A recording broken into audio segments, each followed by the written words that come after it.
Alright, so it took me a little longer than expected to get this footage, to get the video. Link in the description box for this fight, but better late than never, right? Zolani Tete took out Jose Santos Gonalez in the 7th round last weekend in Liverpool. He did a pretty damn good job. He didn't quite do so as dominantly as he had against Paul Butler last year in what was, his kind of grand entrance into the UK boxing scene before getting signed by Frank Warren in totality. Of course, he's now a bantamweight. He defeated Paul Butler. He was the IBF super flyweight champion. Now he's a bantamweight contender, and he even said that he'd be willing to move up to super bantamweight and fight some of the top fighters there as well. But let me get to the fight. Tete did very well.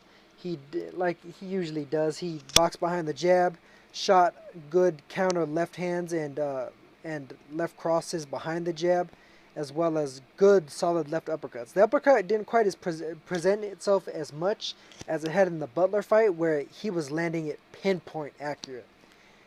In this fight with Gonzalez, it was a little bit. It wasn't quite there as much. Gonzalez was a guy that was ducking down a little bit more and trying to make Zolani Tete give his height away, and he actually managed to do so pretty effectively himself. He landed very good right crosses on Tete when Tete was giving up his height a little bit too much. He was leaning in.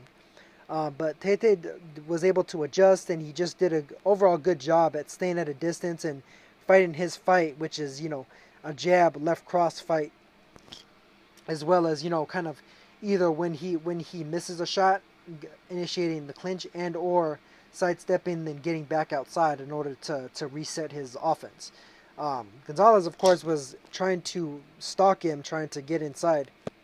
And even though he landed the occasional shot, the occasional jab, and the occasional right hand, he wasn't able to do it consistently enough to do a whole lot of damage. Although he did do some damage to Tete's face. When you see his face in the post-fight interview and all that, you'll see that he was marked up around both eyes. So Gonzalez was able to land fairly cleanly on his face, but he wasn't doing the body work that really you should be doing as a shorter man against the taller fighter. Tete, for his effort, just did an excellent job at keeping that distance, and then anytime there was any potential body shots coming inward, he was able to, pretty much either block or clinch into disrupting Gonzalez's rhythm. So basically, Tete just did an excellent job. He is now a highly rated contender.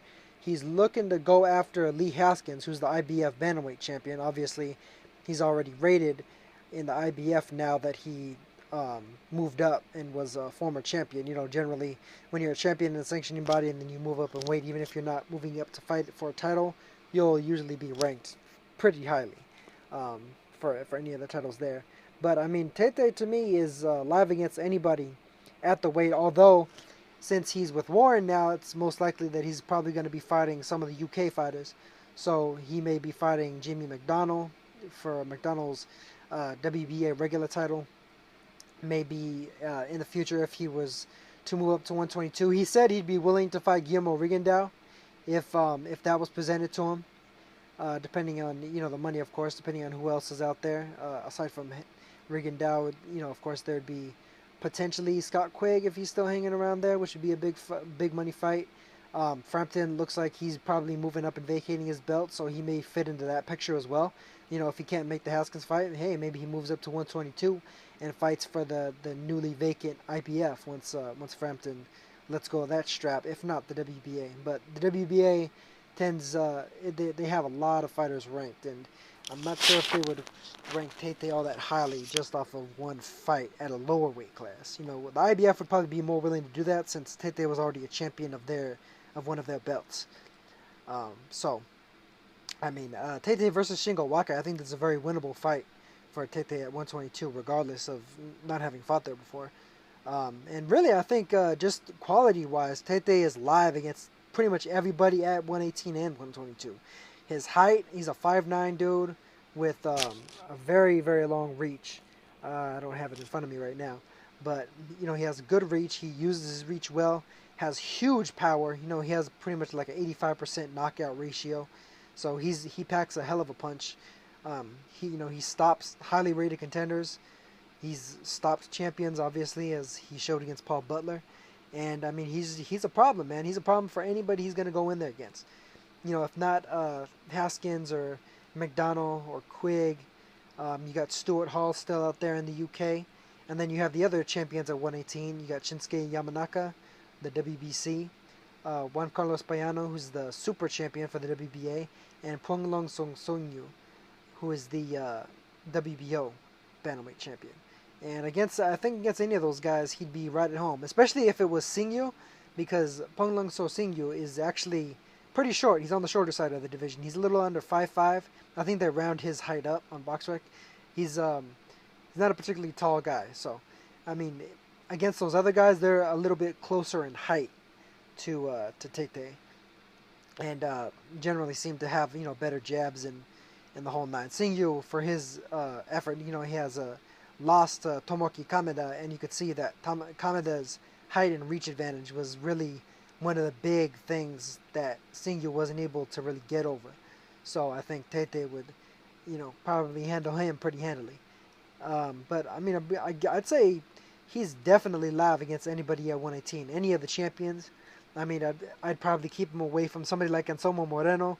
But then again, Moreno isn't a guy that anybody's really jumping at the chance to fight in the first place. He's he's a guy that a lot of fighters aren't really trying to fight, especially since he got a pretty hard luck decision against Payano and against Yamanaka. Really, he probably, arguably won both of those fights, but he came up short, unfortunately, as far as the judges are concerned.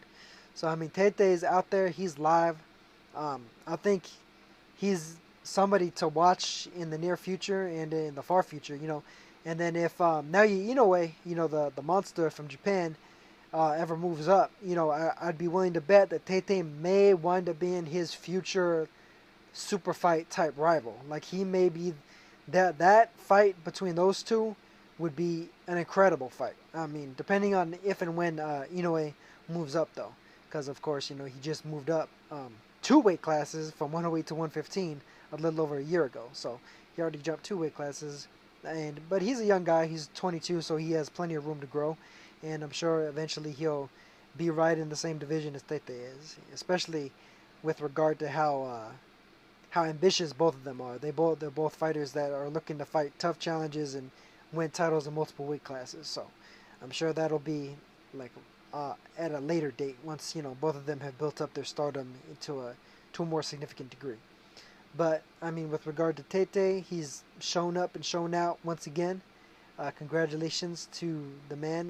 He's doing very well, and I think he really deserves a title shot. I think he's probably the most deserving of a bantamweight title shot of any fighter out there. I mean, maybe aside from Moreno, but let Tete get a shot at any of these guys, and he's more than live to possibly win any of those titles. So, thank you for this, and I'll catch you on the next.